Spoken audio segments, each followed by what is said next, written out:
रिश्ते जो वक्त के साथ और गहरे होते हैं, जिनका भरोसा कभी घटता नहीं, ठीक वैसे ही जैसे एक सॉलिड इन्वेस्टमेंट। इस रक्षाबंधन भाई बहन के अनमोल बंधन को दीजिए गोल्ड की सुरक्षा और फिक्स रिटर्न जैसा भरोसा, क्योंकि प्यार की असली पहचान है साथ निभाने का वादा और फ्यूचर्स को सुरक्षित करने का संकल्प। स्वागत है आपका हमारी खास पेशकश bond of gold rakhi special में। यानी हमारी राखी स्पेशल शो में मनाएंगे रिश्तों की गर्माहट और निवेश की चमक। एक साथ हमारे 4 मेहमान जुड़ेंगे जो आज आपको गाइड करेंगे कि अगर आपको अपनी बहन को या भाई को गिफ्ट करना है इस राखी पर तो आपको क्या गिफ्ट करना चाहिए। अगर सोने चांदी में अगर आपकी गिफ्टिंग का प्लान है तो क्या क्या विकल्प आपके लिए मौजूद है। 4 मेहमान है हमारे साथ। राजेश रोकड़े हैं, चेयरमैन है जीएसी से। सुगंधा सचदेव है, फाउंडर है एसएस वेल्थ स्ट्रीट की। अनिल बैनर्जी हैं कोटक सिक्योरिटीज से। और नितिन केडिया हैं, नेशनल जनरल सेक्रेटरी हैं AIJGF के। आप चारों मेहमानों का बहुत बहुत शुक्रिया, आप लोगों ने वक्त निकाला है। शुरुआत नितिन जी आपके साथ करेंगे। गोल्ड को बाई करना आज के वक्त में ये एक रिवाज है या एक बेहतर स्मार्ट इन्वेस्टमेंट कह सकते हैं? नमस्कार विश्वबंधन जी। नमस्कार सर। त्योहारी सीजन जो कल से शुरू हो रहा है, इसकी सभी मेरे को पैनलिस्ट को और सभी देशवासियों को हार्दिक बधाई। देखिए सोना, मैं 2 मिनट का समय लेना चाहूंगा यहाँ पे कि आज से 7-8 साल पहले जो है मैं एक इंटरनेशनल कॉन्फ्रेंस में मैं एक एनालिस्ट से मिला एंड ही सेड कि that we have a wonderful risk management strategy. और उसमें हम क्या करते हैं कि जब जब हमारे पोर्टफोलियो रिस्क में होते हैं तो हम गोल्ड बाय कर लेते हैं। तो मैंने कहा कि इसको आपने करने के लिए कुछ स्पेशलिस्ट रखे हैं? तो बोले हाँ, हमने 2 स्पेशलिस्ट रखे हैं and we are paying them a lot. तो मैं बोला सर, हमारे यहाँ तो गांव में जो हमारी माताएं हैं, जो हमारी दादी हैं, वो तो हमेशा से ही कहती आई हैं कि सोना जो होता है वो संकट के समय के लिए रहता है। और जब भी कोई ऐसा अवसर आए जिसमें आप अपनी बहन बेटियों को उपहार देना चाहो तो आप सोने और चांदी में ही दो, क्योंकि सोना और चांदी की जो चमक है वो कभी कम नहीं होती। और ये हम देख रहे हैं विश्वबंधन जी कि अगर आप 2001 से देखें तो 13.5% का CAGR है गोल्ड में ईयर ऑन ईयर बेसिस पे। तो सोना जो है वो केवल एक रिवाज नहीं है, बल्कि भारत के अंदर जो हमारे कस्टम्स हैं, हमारे ट्रेडिशंस हैं, उन कस्टम्स और ट्रेडिशंस के साथ साथ कैसे हमारी बहन बेटियों की फाइनेंशियल सिक्योरिटी हो सकती है, उसके ऊपर हमारे पूर्वजों ने बड़ा ध्यान रखा और उसी के ऊपर ये बनाई हुई है। तो हमें लगता है ये एक ऐसा ट्रेडिशन है जिसमें आगे भी हमें चलते रहना चाहिए। विश्वमन जी, आप क्या गिफ्ट देंगे आप अपनी बहन को, गोल्ड या silver? Because I am bullish on silver, तो मैं पिछले 5 साल से सिल्वर ही दे रहा हूँ। ओके, आप सिल्वर दे रहे हैं और पॉकेट फ्रेंडली भी है सिल्वर, तो ज़्यादातर गिफ्टिंग में सबसे ज़्यादा इस्तेमाल भी होता है। आप सुगंधा जी, आप क्या गिफ्ट लेना पसंद करेंगी इस बार अपने भाई से? गुड इवनिंग विश्वमोहन जी। सबसे पहले आपको और सारे दर्शकों को फेस्टिवल सीजन की बहुत बहुत बधाई। ये एक पावन फेस्टिवल कल हम सेलिब्रेट करेंगे और इस फेस्टिवल पर मैं सर्टेनली गोल्ड ही प्रेफर करूंगी कि अगर मेरे भाई मुझे गोल्ड का कोई आइटम गिफ्ट करते हैं। आई थिंक गोल्ड का जो एक ट्रेडिशन इंडिया में बना हुआ है वो सालों दर सालों बहुत भरोसा है गोल्ड पे, एक स्टेडी रिटर्न्स भी दिए हैं और इसको पाके जो खुशी हम देखते हैं, जो इंडियंस में एक एफिनिटी जुड़ी हुई है, कोई भी हमारा कल्चरल फेस्टिवल हो, वेडिंग्स हो या गिफ्टिंग के लिए गोल्ड को ही प्रेफर किया जाता है। बट यस, जिस तरीके से प्राइसेस बढ़ते जा रहे हैं, अब थोड़ा सा रुझान सिल्वर की तरफ भी हो रहा है, बिकॉज स्लाइटली इसको अगर हम ऑल्टरनेटिव की तरह देखें तो एक स्लाइटली चीपर ऑल्टरनेटिव रहता है टू गोल्ड। और इसी तरीके से देखें तो जो बिग टिकट परचेजेस हैं वो कुछ हद तक कम होती जा रही हैं। गोल्ड अभी भी सब लोग प्रेफर कर रहे हैं बट अनअफोर्डेबल होता जा रहा है, तो स्लाइटली लो टिकट परचेजेस को लोग पसंद कर रहे हैं। बट यस, मेरी चॉइस सर्टेनली गोल्ड ही रहेगी। अनिल बैनर्जी जी, आप मैक्रो काफी अच्छे से कवर करते हैं, आप क्या पसंद कर रहे हैं? आपको क्या बेहतर लग रहा है ओवर द टाइम? आपने क्या रियलाइज किया है, सोना या चांदी? गिफ्टिंग के लिए क्या बेहतर हो सकता है? हाँ, नमस्कार विश्वमोहन जी। नमस्कार सर। और सबको बहुत बहुत बधाइयाँ।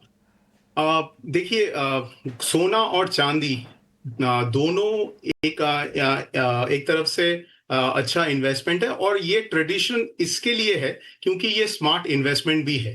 क्योंकि सोना एक तरीके से आपको इन्फ्लेशन का जो ट्रू इन्फ्लेशन है एक कंट्री में, तो उससे हेज करता है। इसके लिए जो आपका लास्ट 20 साल में या 25 साल में 13 या 14% का वो कैगर दिया है। और ये डेटा काफी इंटरेस्टिंग है कि गोल्ड इक्विटी मार्केट को भी बीट किया ओवर अ लॉन्गर रन, सिर्फ भारत में नहीं, इवन यूएस में भी। इसका मतलब ये है कि जो ट्रू इन्फ्लेशन है उसको हेज करता है सोना। और जो इंडियन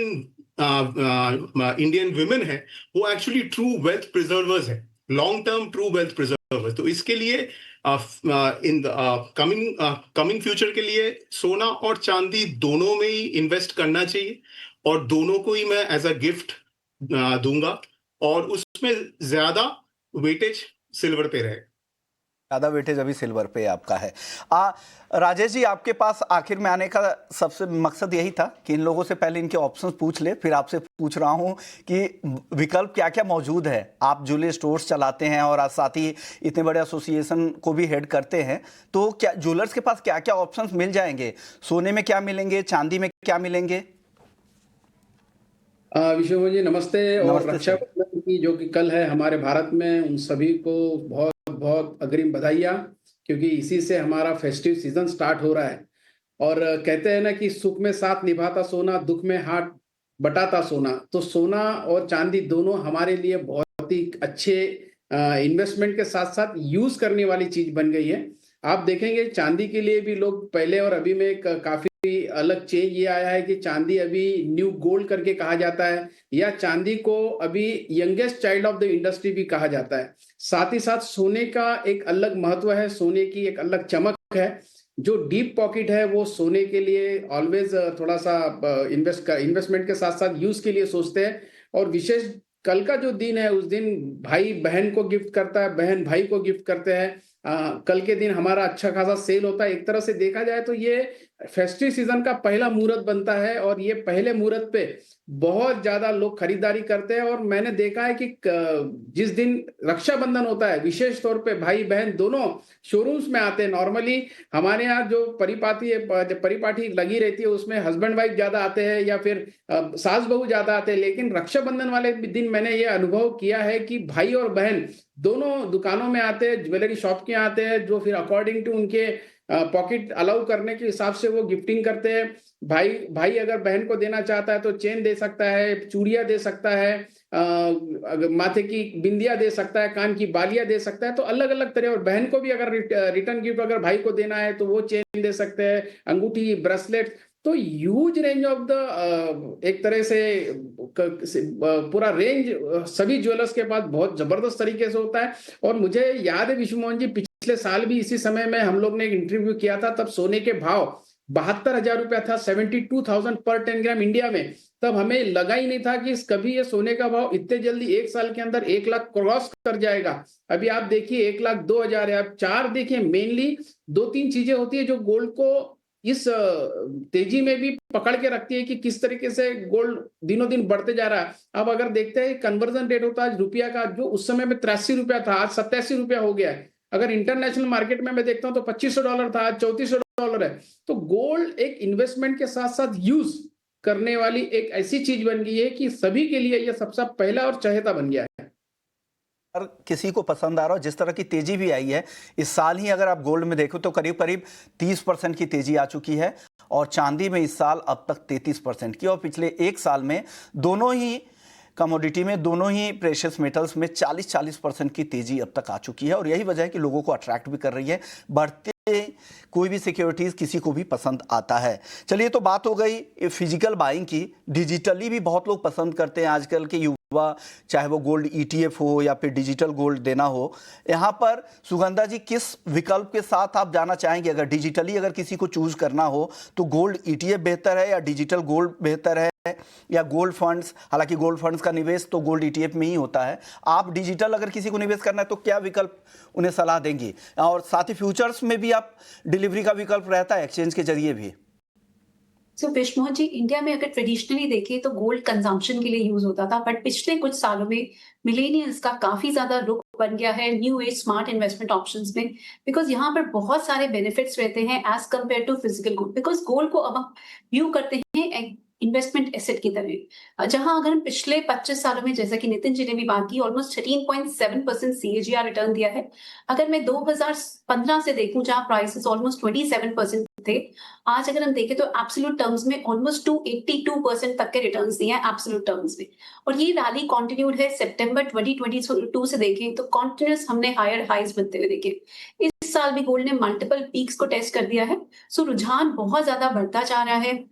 सबसे पॉपुलर इंस्ट्रूमेंट की बात करें तो गोल्ड ETF रहते हैं, बिकॉज यहाँ पर आपको कॉस्ट का बेनिफिट है। आप इजीली यहाँ पर एक्सचेंजेस में स्टॉक्स की तरह लिस्टेड हैं। अगर आपके पास एक डीमैट अकाउंट है तो आप इजीली गोल्ड ईटीएफ में इन्वेस्ट कर सकते हैं। अपनी जो भी आपका कॉर्पस आप इन्वेस्ट करना चाहते हैं, you can start from as small as ₹100 और धीरे धीरे आप अपने इस कॉर्पस को बिल्ड कर सकते हैं। बहुत फ्लेक्सिबिलिटी रहती है गोल्ड ईटीएफ में बाय एंड सेल की, सो बहुत अच्छा एवेन्यू रहता है। इसके साथ साथ इसमें ना तो आपको स्टोरेज के कंसर्न्स हैं, ना प्योरिटी के कंसर्न्स हैं, ना ही थेफ्ट के कंसर्न्स हैं, ना ही मेकिंग चार्जेस पे करने पड़ते हैं। सो गोल्ड ईटीएफ मेरी फर्स्ट प्रेफरेंस रहेगी। बट अगर आपके पास डीमैट अकाउंट नहीं है तो सेकंड ऑप्शन रहती है गोल्ड म्यूचुअल फंड्स।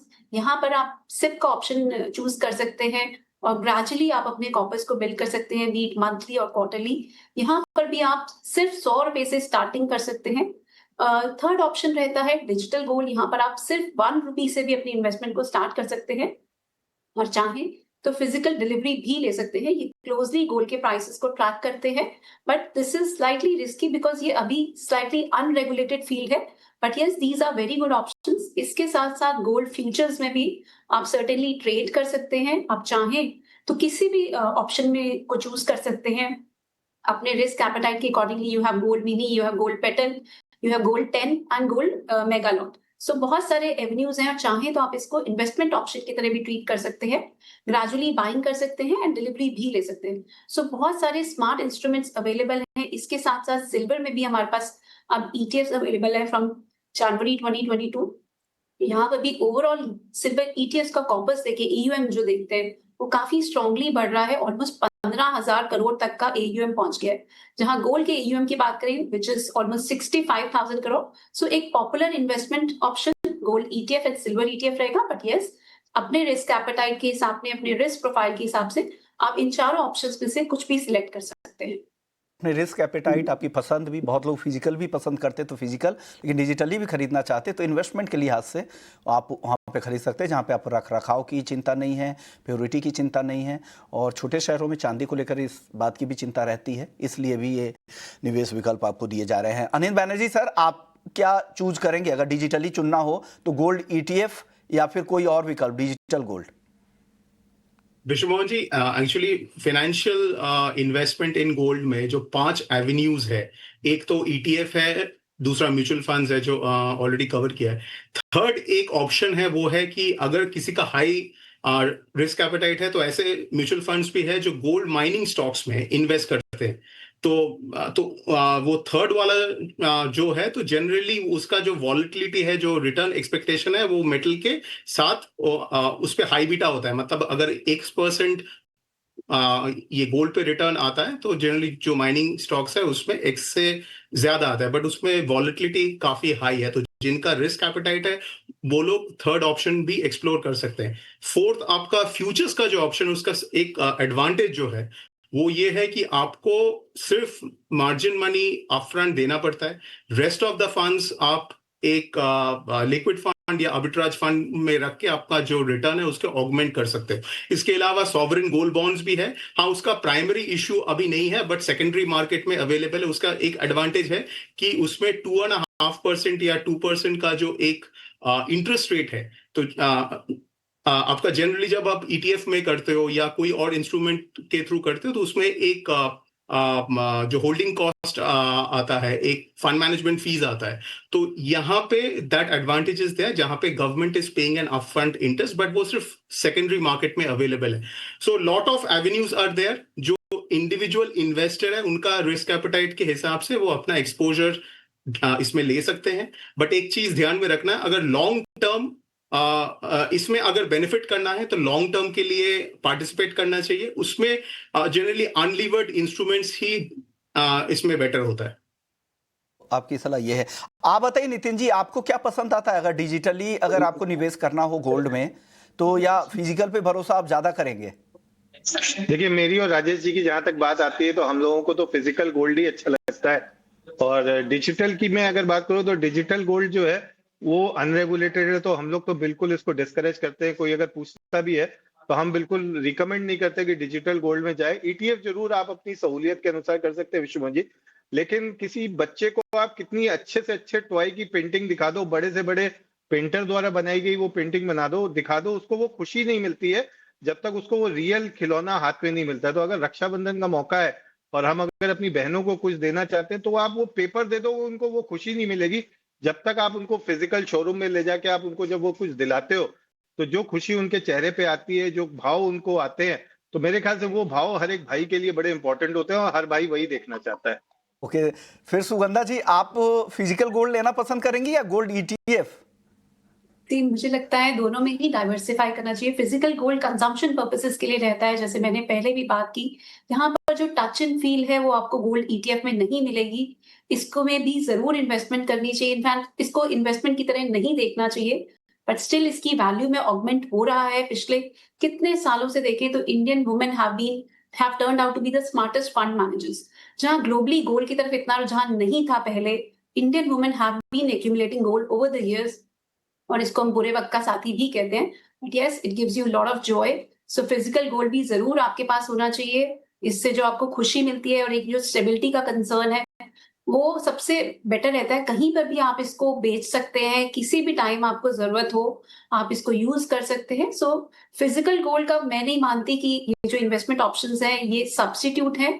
इनको इसके साथ कॉम्प्लीमेंट करना बेटर रहेगा। सो मेरा ऐसा मानना है कि कुछ पोर्शन आप इन्वेस्टमेंट के हिसाब से रखें, जहां मैं मानती हूँ कि आपके पोर्टफोलियो में almost 10 to 15% gold and silver होना चाहिए आपके पोर्टफोलियो में at every point of time. Because जिस तरीके से जियोपॉलिटिकल कंसर्न्स हैं, ओवरऑल करेंसी में वॉलेटिलिटी देखने को मिल रही है, डी-डॉलराइजेशन का फेस है, ट्रम्प की टैरिफ वॉर चल रही है। सो गोल्ड यहाँ पर एक परफेक्ट हेज है आपके पोर्टफोलियो के लिए। सो गोल्ड एंड सिल्वर में जरूर इन्वेस्टमेंट होनी चाहिए, बट कंजम्पशन पर्सपेक्टिव को स्लाइटली डिफरेंट रखना चाहिए।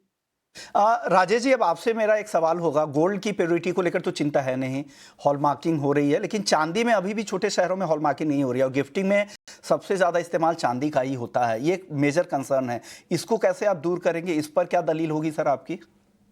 बिल्कुल, लेकिन पहले मैं नितिन भाई ने जो बोला बिल्कुल उनकी बातों में मैं पूरी तरह से सहमत हूँ। टच एंड फील बहुत ज्यादा जरूरी है, और जिस तरीके से डिजिटल और फिजिकल में देखता हूँ तो इवन जो सेंट्रल बैंक्स है वो भी आजकल फिजिकल गोल्ड खरीद रही है रखने के लिए भले, लेकिन कहीं ना कहीं कॉन्फिडेंस उससे बढ़ता है। तो अकॉर्डिंग टू अटायर यूज करना, टच एंड फील करना, status symbol, according to festive season, कैसे वेडिंग में कैसा पहनना है, फेस्टिव सीजन में कैसे पहनना है, किटीज पार्टी में कैसे पहनना है, तो इससे एक महिला को एक सेल्फ कॉन्फिडेंस आता है। इस वजह से फिजिकल सबसे ज्यादा पसंदीदा लोगों के लिए पहले भी बना था, आज भी बना है। और रही बात आपके सवाल की, तो आपके सवाल पे यही कहूंगा कि चांदी में भी 1 सितंबर से HUID लागू हो रहा है। वैसे तो वॉलेंटरी पहले से हॉलमार्क की जाने वाली शुरुआत भी है इस चांदी के लिए, लेकिन मुझे लगता है कि जब कभी भी कोई भी अगर चांदी की कोई भी चीज खरीद रहे हैं तो उन्होंने सिंपली बिल पे हर चीज लिखवा लेनी चाहिए, जिससे कि किसी प्रकार को उन्हें डर नहीं रहेगा और उनके पास जो चांदी वो खरीद रहे हैं वो प्योर है कि नहीं, वो सब बिल पे लिखा रहता है। और ट्रांसपेरेंसी बहुत आ गई है इस पूरे इंडस्ट्री में, और इंडस्ट्री में हर तरह की चांदी कोई खरीदता है तो उन्हें उस प्योरिटी का लिख के चांदी के ऊपर भी मार्का होता है और बिल पे भी लिख के मिलता है। इस वजह से कहीं डरने की जरूरत नहीं है। इंडियन मार्केट में चांदी का बहुत बड़ा बाजार है और चांदी का बहुत बड़ा डिमांड होने के कारण चांदी में ऑलरेडी गुणवत्ता को लेकर हम लोग एज अ काउंसिल पूरा ध्यान रख रहे हैं। तो उम्मीद करते हैं कि चांदी में भी जो जिस तरह से हॉलमार्किंग का दायरा गोल्ड में है वो दायरा आगे भी दिखे, और आप डिमांड भी कर सकते हैं। हालांकि अभी अनिवार्य नहीं है, लेकिन आप मांग सकते हैं जब भी ज्वेलर के पास जाएं तो कि वो हॉलमार्क करके दे, और उस तरह की प्योरिटी का ख्याल आप रख सकते हैं।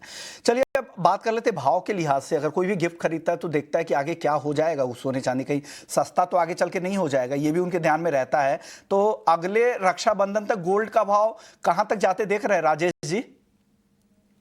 जिस तरीके से पिछले 1 साल में सोने का भाव 72,000 से 1,02,000 करीब करीब मतलब समझिए 30,000 रुपये बढ़ गया है, तो मुझे तो अभी भी सोने में यही बुलिशनेस दिख रहा है। और मुझे लगता है इस साल के अंत तक अगर 1,15,000 से 1,20,000 होता है तो कहीं कुछ बड़े आश्चर्य की बात नहीं है, क्योंकि ओवरऑल अगर आप देखेंगे अभी जो गोल्ड के रेट अभी बढ़े हैं वो इंटरनेशनल मार्केट में उतने नहीं बढ़े जितने भारत में बढ़े, क्योंकि इंडिया में रुपया का जो रेट है वो काफी कन्वर्जन रेट चेंज हुआ है। इस वजह से इंडियन मार्केट में इम्पैक्ट आया, लेकिन इंटरनेशनली अभी आया नहीं है। और इंटरनेशनली जितने भी बड़े फंड हाउसेस है ये बोलिए या जितने भी इसके एनालिसिस है, उन सभी ने गोल्ड को $3750 तक के अनुमान लगाया कि इस साल तक के दिख सकता है। तो मुझे अभी भी लगता है कि सोने में भी काफी अच्छी खासी ऊंचाई अभी आने की संभावना है। मैं तो भले ही कंजर्वेटिव फिगर 1,15,000 से 1,20,000 बोल रहा हूँ, अगर 1,25,000 भी इस साल देखने मिलता है तो कोई बड़ी बात नहीं है, ऐसा मुझे लगता है। और चांदी अगले रक्षाबंधन तक कहां तक जाते देख रहे हैं राजेश जी? चांदी में निश्चित तौर पे मैं बहुत ज्यादा बुलिश हूँ, और नितिन भाई ने भी चांदी के लिए ही उन्होंने अपना बात रखी थी, मुझे ध्यान था वो क्या बोल रहे, तो मैं चांदी में ज्यादा बुलिश हूँ, क्योंकि चांदी ने जिस तरीके से गोल्ड को ओवरटेक किया है, और ओवरटेक करके अभी चांदी जैसे 1,15,000 के आसपास चल रही है, तो आने वाले दिनों में अगर 1,75,000 या 2 लाख भी हो जाती है तो कोई बड़ी बात नहीं, लेकिन इस साल का फिगर मैं 1.5 लाख के आसपास का समझ रहा हूँ इस साल के लिए। और मैं अगले रक्षाबंधन तक के लिए भी पूछ रहा था, आपको लग रहा है कि 1.5 लाख से 2.25 लाख तक चांदी जाने की संभावना है? आप बताइए नितिन जी, अगले रक्षाबंधन तक सोने और चांदी के भाव आप कहां तक जाते देख रहे हैं? अगले 1 साल के लिए मैं पूछ रहा हूं। विश्वनाथ जी, अगर इस साल की बात करें तो इन्फ्लेशन एडजस्टेड अगर गोल्ड के जो प्राइसेस आते हैं वो $3750 के आसपास आते हैं। ईयर की हम बात कर लेते हैं, रक्षाबंधन के आसपास ये $3825 के आसपास होता है। तो मुझे लगता है कि 1.15 1.20 जो राजेश भाई ने कहा है, वहां पे हम गोल्ड का भाव आते हुए देख सकते हैं 1.12 1.15 तक। और सिल्वर की अगर मैं बात करता हूं तो सिल्वर में I have been very bullish. तो मुझे लगता है सिल्वर में तो जब ये $50 इंटरनेशनल मार्केट में क्रॉस होगी तब एक नया बुल फेज स्टार्ट होगा। तो नेक्स्ट ईयर शायद हम 1.60 1.70 के लेवल्स भी हम आते हुए देख सकते हैं। 1.60 1.70 तक के भी, 1.75 तक के टारगेट यहाँ पर राजेश जी भी दे रहे थे, और 1.15 आपको लग रहा है कि अगले 1 साल में सोना हो सकता है।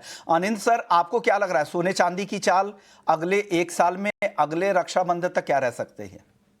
मैं ये डॉलर टर्म्स में बताऊंगा कि नेक्स्ट 12 मंथ्स, मतलब आपका 1 साल, या लेट्स से एंड ऑफ 2026, क्योंकि मैं डॉलर टर्म्स में गोल्ड और सिल्वर में ज्यादा बुलिश हूँ देन इन रुपीस। मतलब मैं एक रुपी एप्रिसिएशन एक्सपेक्ट कर रहा हूँ नेक्स्ट ईयर। सो डॉलर टर्म्स में आपका 43 से $4,500 सोना जा सकता है, और चांदी में $50 के ऊपर एक मेजर ब्रेकआउट है, और सच ब्रेकआउट्स एक अलग ही मोमेंटम लाता है मार्केट में।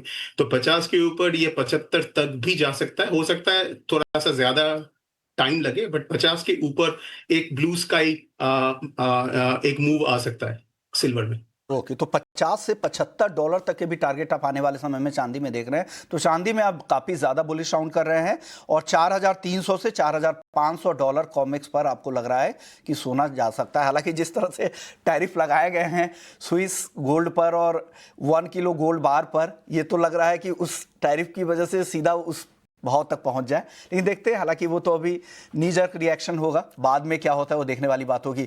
आप बताइए सुगंधा जी, जिस तरह के माहौल चल रहे हैं, गोल्ड सिल्वर में लगातार तेजी का दौर चल रहा है, आपके टारगेट क्या है अगले रक्षाबंधन तक?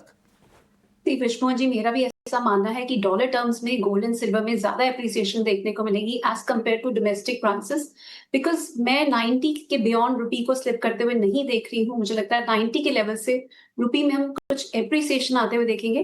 बट इंटरनेशनल मार्केट की अगर मैं बात करूँ तो अगले साल तक मैं ऐसा मानती हूँ, I would not say just till Rakshabandhan, probably towards the end of next year, मेरा ऐसा मानना है कि $4,000 पर आउंस तक गोल्ड के प्राइसेस जा सकते हैं, and silver I see at record levels. So silver में मैं ज्यादा बुलिश हूँ। और अगर मैं इसको डोमेस्टिक मार्केट में कॉरेस्पॉन्ड करना चाहूँ तो मेरे ऐसा मानना है कि 1,15,000 से 1,20,000 तक के लेवल गोल्ड में अगले साल देखने को मिल सकते हैं। और वहीं अगर हम चांदी की बात करते हैं तो मेरा ऐसा मानना है कि 1.5 लाख तक के लेवल नेक्स्ट ईयर तक देखने को मिल सकते हैं। सो यहाँ पर भी मुझे लगता है अभी भी एक स्ट्रॉन्ग रिटर्न के पोटेंशियल बनते हैं। गोल्ड में भी अगर हम देखें तो ऑलमोस्ट 15% तक के रिटर्न अगले साल भी देखने को मिल सकते हैं। अगर मैं आज से भी देखें तो हम अगले 1 साल के टेन्योर में 15% तक के रिटर्न गोल्ड में देखने को मिल सकते हैं। सो बेटर है कि कुछ भी डिप्स मिलते हैं स्टैगर्ड वे में, दोनों ही प्रेशियस मेटल्स में बाइंग की जा सकती है। बट अगर मैं आउट परफॉर्मेंस की बात करूं तो मेरा ऐसा मानना है कि सिल्वर ज्यादा आउट परफॉर्म करेगी, बिकॉज जिस तरीके से ये टैरिफ वॉर धीरे धीरे सबसाइड हो जाएगी, ग्लोबल ग्रोथ दोबारा से थोड़ी सी बेटर हो जाएगी, सिल्वर को इसका ज्यादा फायदा मिलेगा। रशिया यूक्रेन की वॉर भी एंड होती नजर आ रही है, सो उस केस में गोल्ड पे थोड़ा सा दबाव देखने को मिल सकता है, but silver is likely to outperform. Okay, तो चांदी यहां से आउट परफॉर्म करती नजर आपको आ रही है, और गोल्ड में भी आपको लग रहा है कि यहां से करंट लेवल से भी अगर आप खरीदेंगे तो 15% से ज्यादा का रिटर्न दिख रहा है सुगंधा जी को। 1,15,000 से 1,20,000 तक अगले साल का टॉप लेवल होगा। वो साल के अंत तक भी दिख सकता है, या पूरे साल का जो टॉप लेवल उनको लग रहा है वो ये है। और चांदी 1.5 लाख तक जाने की संभावना यहां पर दिख रही है। चलिए, जाने से पहले राजेश जी, क्या आप संदेश देना चाहेंगे? एक वन लाइनर जवाब दे दीजिए, क्योंकि रक्षाबंधन फेस्टिविटीज की शुरुआत हो गई है। क्या जो बायर्स है उनके लिए क्या संदेश है? बस यही कहूंगा, जम के खरीदारी करिए, और एक इन्वेस्टमेंट का प्लान ही नहीं है ये, इसको यूज करने वाली चीज है, इसे यूज करके अपने कॉन्फिडेंस को बढ़ाइए। Okay, Nitin ji, one liner message क्या है इस फेस्टिवल सीजन में? फाइनेंशियली सेफ रहिए, सिक्योर रहिए, गोल्ड के साथ रहिए। ओके, सुगंधा जी आपकी तरफ से? मेरी तरफ से ये सजेशन रहेगी कि टॉप पर सारी बाइंग ना करें। अगर आप अपने पोर्टफोलियो में लेट्स से 1 लाख तक का गोल्ड खरीदना चाहते हैं तो अभी सिर्फ 25% खरीदें। कुछ करेक्शंस मिलती हैं तो अलग अलग लेवल पर एक्यूमुलेट करें, इससे आपके रिटर्न्स काफी हद तक एनहांस हो सकते हैं। ओवरऑल गोल्ड एक सेक्युलर बुल रन में है और ये अगले साल भी लग रहा है कंटिन्यू करेगा, बट इन बिटवीन वॉलेटिलिटी रहेगी, करेक्शंस आएंगी, उन करेक्शंस को आप यूज करें और उससे आप अपने रिटर्न्स को एनहांस कर सकते हैं। But any point of time आप अपने पोर्टफोलियो में 10 से 15% गोल्ड एंड सिल्वर में एलोकेशन जरूर रखें। ओके, अनिल सर, आखिरी वर्ड्स आपकी तरफ से? आने वाले दिनों में काफी बड़े बड़े चेंजेस देखने को मिलेंगे ग्लोबल इकोनॉमी सब कुछ में। उसमें गोल्ड और सिल्वर का सहारा होना चाहिए। स्टैगर्ड वे में इन्वेस्ट कीजिए और आपके पास काफी सारे चॉइसेस है, एवेन्यूज है, उसका यूटिलाइजेशन कीजिए। ओके, आप सभी मेहमानों का बहुत बहुत शुक्रिया। आप लोगों ने वक्त निकाला और इस फेस्टिवल सीजन की शुरुआत में ही आपने और भी ज़्यादा इसको खास बना दिया। तो इस खास पेशकश को यहीं समेटते हैं। बाकी खबरों के लिए आप बने रहिए हमारे साथ। नमस्कार।